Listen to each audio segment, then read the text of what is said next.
कापल्यासारखी जखम झालेली आहे. म्हणून तात्काळ माझा एक बॉडीगार्ड माझ्याबरोबर होता, तिनं रुमाल काढून दिला. त्या रुमालाने मी तो हात दाबून धरला, रक्त थांबू दिलं तिथलं.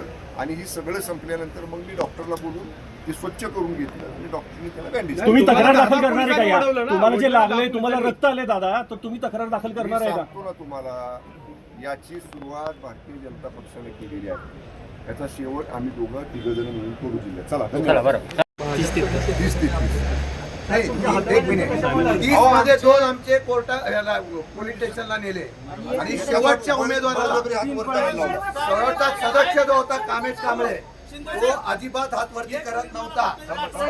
आमच्या सदस्याला जबरदस्ती हात वरती करायला लावले. भाजपच्या राज्यात पालकमंत्री नाही, माझा एक महत्वाचा प्रश्न आहे. पालकमंत्र्याच्या हाताला लागतंय, पालकमंत्र्याचं रक्त बाहेर येते, तर अशा भाजपच्या राज्यामध्ये आपण सत्तेत राहावं असं वाटतं का? आबा तुम्ही किंवा शंभूराज देसाईंना असं वाटतं आम्ही का? आता रविवारी मुंबईला जातोय.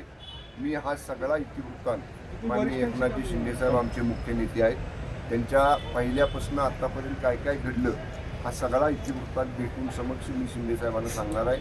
मान्य आबा सुनेत्रताई वहिनी साहेबांना आणि तटकरे साहेबांना हे सांगतील.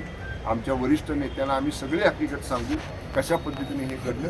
त्यानंतर पुढचा निर्णय आम्ही घेऊ. दादा तुमच्या हाताला 33 आणि 32 सीट झालेला. एका मताने आमची सीट 100% अध्यक्ष उपाध्यक्षाची निवडणूक झाली आहे. आणि हे ज्यावेळेला होत नाही म्हटल्यानंतर ते केलेलं षडयंत्र आहे. त्यामध्ये प्रशासन, त्यामध्ये पोलीस यंत्रणा सगळे सामील आहेत. आणि ऐका, सामील आहेत. विशेषतः ज्या पद्धतीने लोकशाहीमध्ये आजही कोर्टाचे निर्णय आहेत की मतदानाचा अधिकार बजावण्याचा अधिकार असताना सुद्धा पोलिसांनी मतदानाला वरती आलेल्या असलेल्या सदस्यांना नेणं हे लोकशाहीच्या दत्तक नाही. कारवाई कायदेशीर होईल, रस्त्यावरची पण होईल. आणि मला वाटतं की सातारा जिल्ह्याच्या यशवंतराव चव्हाणांच्या भूमीमध्ये ह्या पद्धतीचं आजपर्यंत राजकारण पाहिलं नाही. ते भाजपने करून दाखवलं आहे.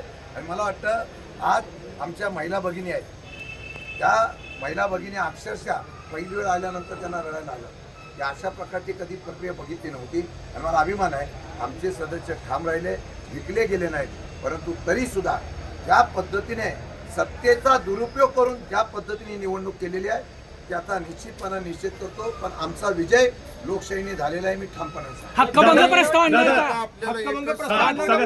दादा हक्कभंग तुम्ही प्रस्ताव नाही आणला. नाही, थांब जरा, महत्वाचा प्रश्न आहे. हा. सुरुवात आजच्या प्रसंगातनं प्रशासनाला हाताशी धरून भारतीय जनता पक्षाने केलेली आहे. याचा शेवट शिवसेना आणि राष्ट्रवादी काँग्रेस पक्ष जिल्ह्यामध्ये या गोष्टीचा शेवट करेल. शेवट आकडे काय राहिले?